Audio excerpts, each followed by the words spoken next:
મારી વાલી અત્યારે ભાઈ હવને મઠો પીરસી રહી છે અને અમે અત્યારે છીએ ભાઈ બાપુના ઘેર.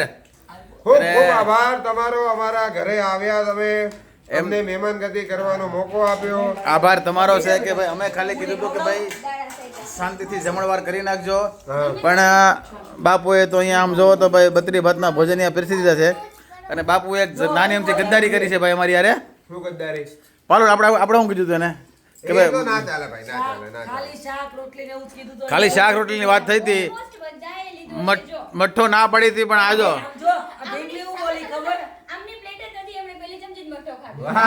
અરે વાહ, એટલો મઠો પ્રિય છે. વાહ ભાઈ વાહ. હે છાશ ને મઠો કાંઈ નહીં, ભગવાન તારા લગ્ન જલ્દી કરાવે. બાકી જો ભાઈ પૂરી છે, ખમણ એ પછી બે રીતના છે, અમદાવાદી અને આપણે ઓલા સુરતી હોય વાટી દાળ બે ખમણ છે, ચટણી, શાક, દાળ, ભાત અને મારી વાલીના ફેવરેટ મરચા વાલી. એમ ને? વાહ ભાઈ વાહ. અને હવ ડાયરો અમારો મલુમાડીનો હવ ડાયરો બેહી ગયો છે જમવા માટે થઈને. આપણે હા એમ બોલે મજામાં રહેવાનું. વાહ આ જો અમારે વડોદરા ખાલી અરે આ તો વ્લોગ ચાલુ છે ને એટલે ફૂટેજ ખાવા આવે છે, બીજું કઈ નથી. આ સાબુદાણા બટેકાની વેફર આવી ગઈ ભાઈ, લ્યો.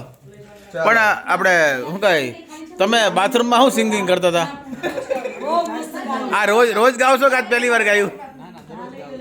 રોજ હે બાથરૂમમાં પણ સરસ મજાનું ગાતા હતા. સિંગર બનવાનું હતું એમ ને? મારે ખરેખર દિલથી સિંગર બનવું હતું, બટ આપણે કુદરત આ તરફ વાળી લાવી એટલે એમ ને? એ કરીએ છીએ. હજી જીવનમાં ચાન્સ મળશે તો હું સિંગિંગ કરીશ એમ ને? વાહ ભાઈ વાહ. પાર્થભાઈ નું કેવું કામકાજ છે? શાહરુખ ખાન જેવું છે. શાહરુખ ખાન આખા દિવસમાં 4 કલાક અચ્છા કાઢે. હે ના એવું નથી ભાઈ. એવું નથી. હાલો આણે હજી 10 મિનિટ પહેલા તો સવારે નાસ્તો કરી સવારનો, પછી જમવા બેસી ગઈ. 10 મિનિટ નહીં, અડધો કલાક થઈ ગયો. બરાબર. હા તો અડધો કલાકમાં કોને ભૂખ લાગે? એમને પેટ તો છે ને. તો હું પછી આવડું ડાબલી જેવું પેટ છે કે ખાવા બેસી ગઈ તે કાઈ નહીં. હાલો આટલું બધું સરસ સરસ લઈને આય તો ખાવા પડશે ને. પહેલા મઠો આપો. આ જો મઠો મારો પણ ફેવરેટ છે. મઠો. મઠો તો ફેવરેટ છે. હા ભાઈ ખાવ. હાલો ભાઈ હાવડારો શાંતિથી જમી લે, બાકી તમે મલુમાડી ફિલ્મ જોઈ લેજો. 30 જાન્યુઆરીએ ફરી મળી જશે. હાવડારાને રામે રામ.